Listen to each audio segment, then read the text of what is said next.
What's up, guys? Matt Brown here for TheLines.com. Let's talk some Thursday night football between the Dolphins and the Cincinnati Bengals. If you are watching this, you know everything we do is absolutely free. So go ahead, hit that subscribe button down below. Really do appreciate the support. This channel's growing. We're putting up tons of content. It's all because of you guys. That's why we're giving away free money, free contests, free swag, all the different things like that. Appreciate you guys getting in and being part of all this with us. All right. So over here, let's look at what we got Thursday. Right now, Dolphins on the road at Cincinnati. This is sitting 3.5 across the board. This had gotten as high as 4, opened at 1.5, instantly bet, got to 2, got to 2.5, rapidly 3, all the way through the 3, all the way to 4 at one point, now back down to 3.5, 48.5 is your total. So as you can see right here, you come to NFL, click on Thursday Night Football, take you to this page, and you can win a $100 gift card tonight. So hopefully you take a part of that. Just got to be a subscriber to the channel here. All right. So reminder real quick, this is on Amazon Prime. Reminder about live streaming games.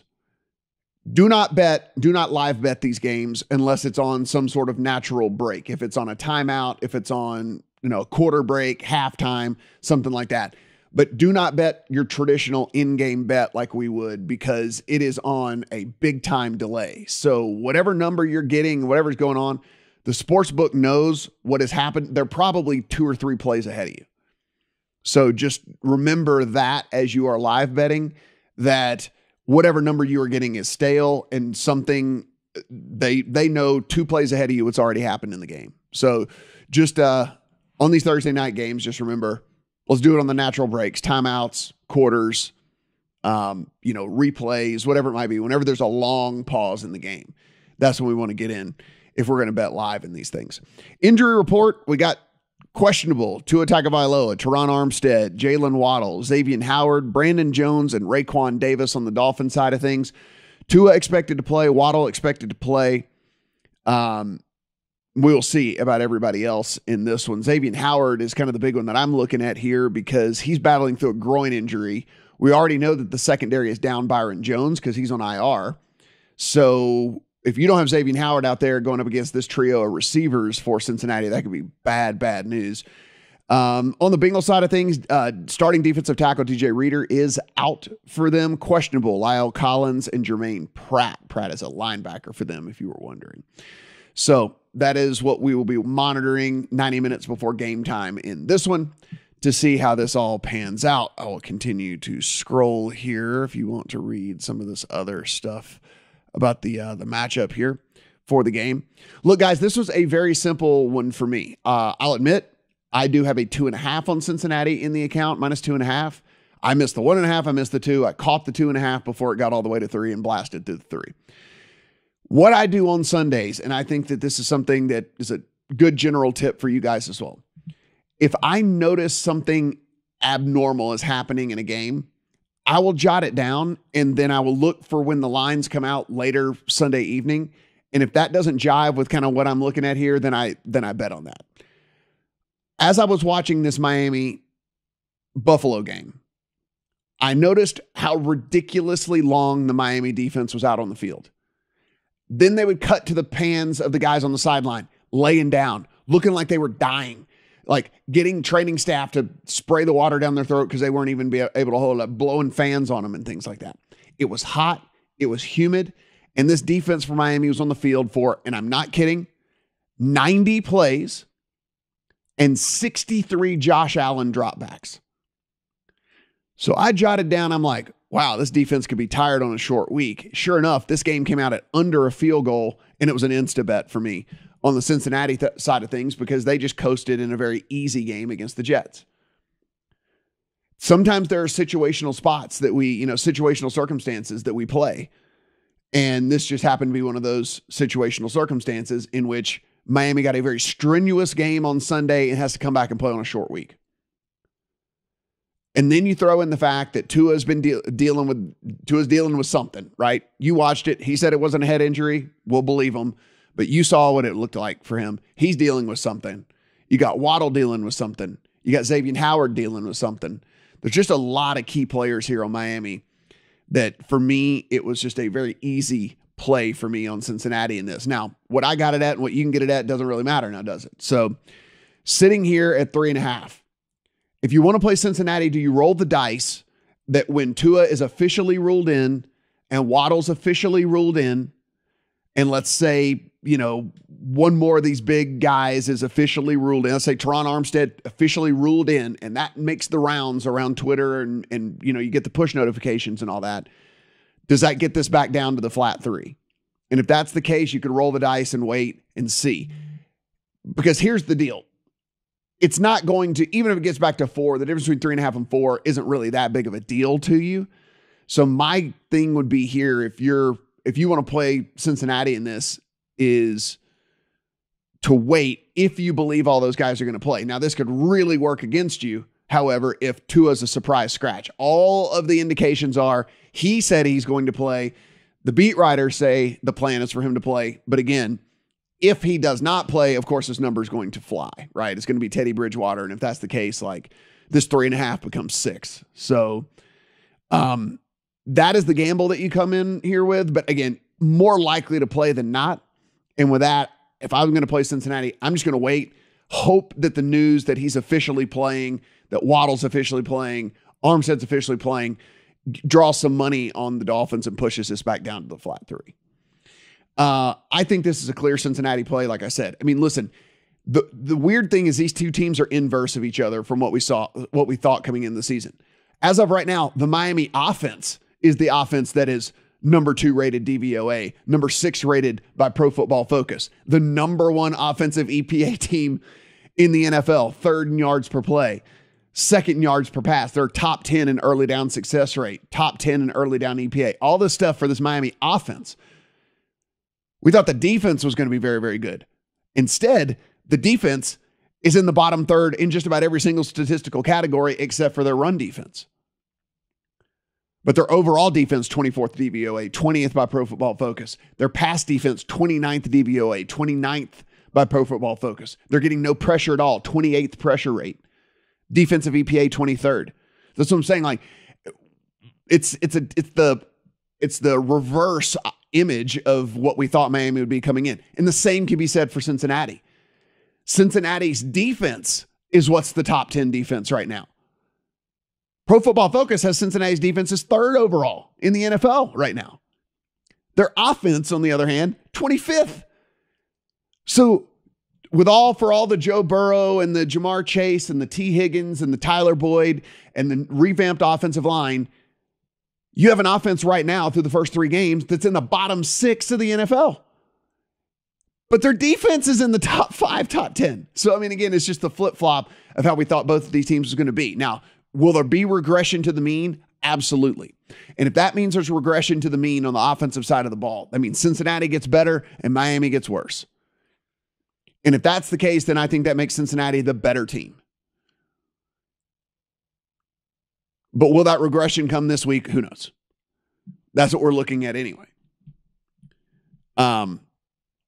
You can see the write-up over here if you guys want to take a look. And again, I'll flip back up here to the line so you can see what we're looking at again. 3.5, 48, 48.5. This total is very interesting to me. I lean towards the under because, again, I think Miami's going to struggle. I just think that it's going to be a tired team, kind of a beat-up team, kind of an injured team.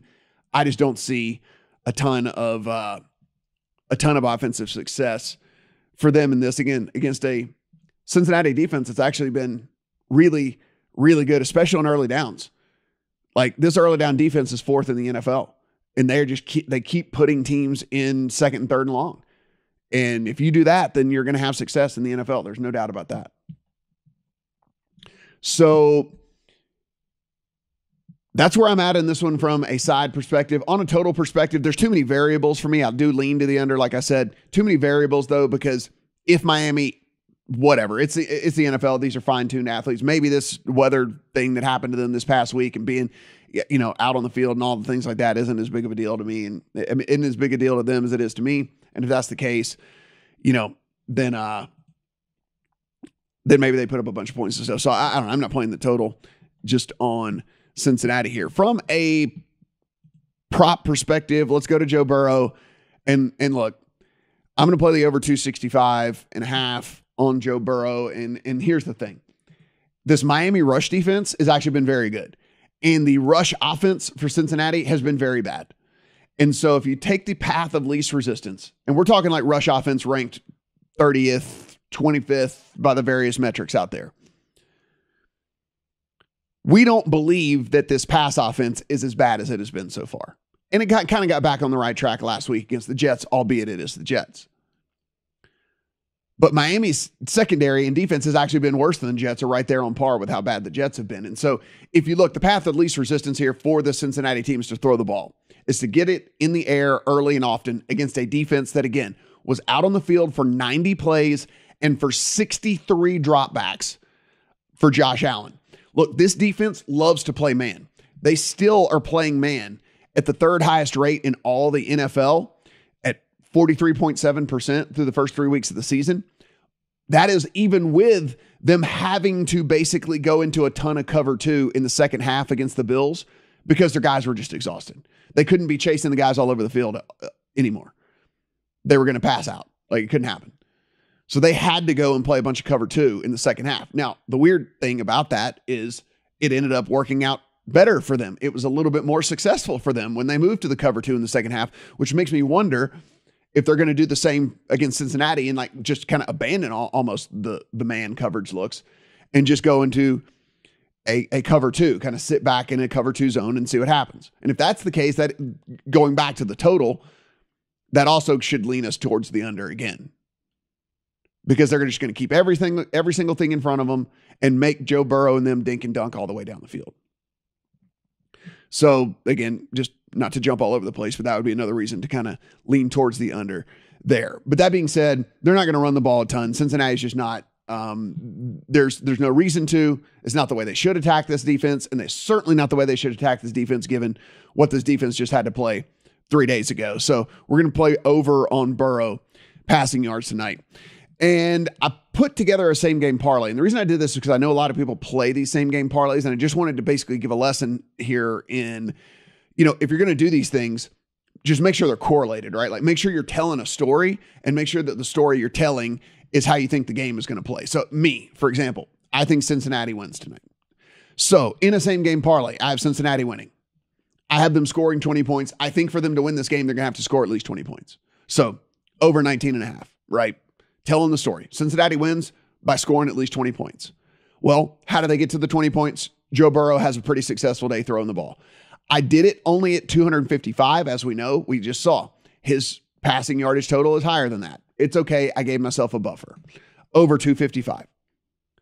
I need at least 255, I'm saying. Of those 255 yards, where are those going? We know the majority are going to go to Chase, Higgins, and Boyd. So I played their numbers. I need 60 yards from Chase. I need 50 yards from Higgins, and I need 30 yards from Boyd. Here's the thing. Chase likely going to draw Xavier Howard if Xavier Howard's able to go in this game with his groin injury. That's why I put the muted number here for Chase. Just 60 yards I'm asking out of Jamar Chase tonight. I will take the 50 on T. Higgins because he's going to get by far the easiest matchup of these guys. Because he's going to get a secondary defender, and Byron Jones again's on IR. He's not out there. And then Tyler Boyd, I just need 30 yards out of him. That's pretty much a plug and play for him every single week. He'll get his 3 catches.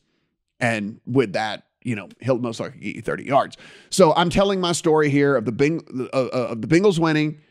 They need to score at least 20 points. They get those 20 points by Joe Burrow throwing for 255. And of those 255, 60, 50, and 30 go to Chase, Higgins, and Boyd, respectively. With that, we're getting paid at plus 475.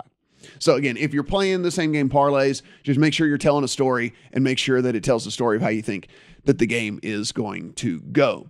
Again, guys, I'm on Cincinnati. I do believe Tua plays tonight. I do believe Waddle's going to give it a go. Same with Armstead. If that's the case, I'll hold out. It's not going to get worse than 3.5 when those guys get officially ruled in. So if anything, you catch a flat 3. If not, it just stays at 3.5, and whatever. You're no harm, no foul. You bet it anyway. So that's how I'm going about this. Again, get in on this right here. $100 gift card, absolutely free. We got a Discord channel up here where we're talking all kinds of sports, so be sure and join in on that. And again, if you're watching this, guys, everything's free. Hit that subscribe button. Let us know in the comment section how you are going to play this game tonight. Good luck on all your bets here on Thursday Night Football.